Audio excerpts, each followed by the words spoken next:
So, magandang araw po sa inyo mga kalingap. Ako nga po pala si Joshua Rasco. At sa palagay ko po, yung iba po kilala na ako.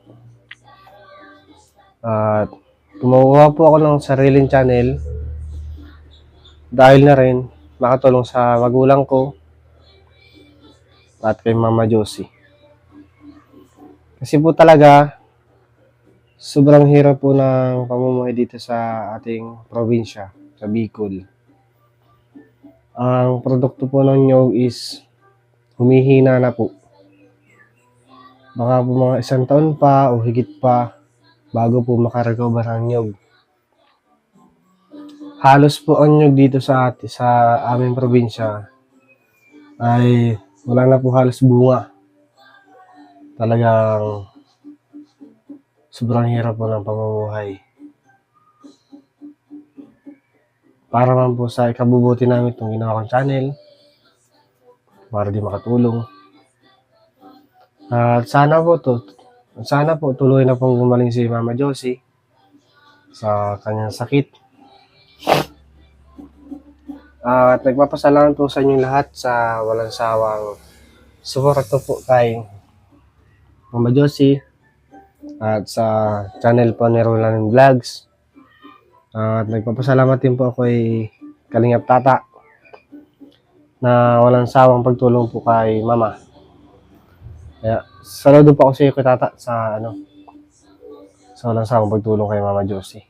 Kaya sobrang pasalamat din po kay Ate Maria Ligaya dahil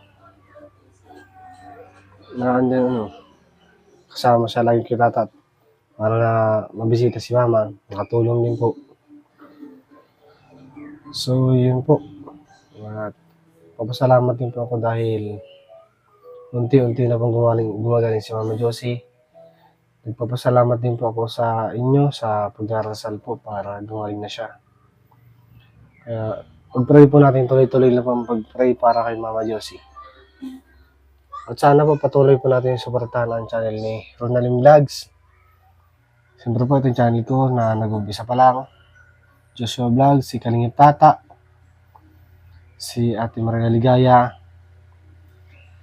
at higit po sa lahat ang ama po ng Kalingap na si Kuya Bal Santos Matubang, si Kuya Rab, Ate Edna Vlogs.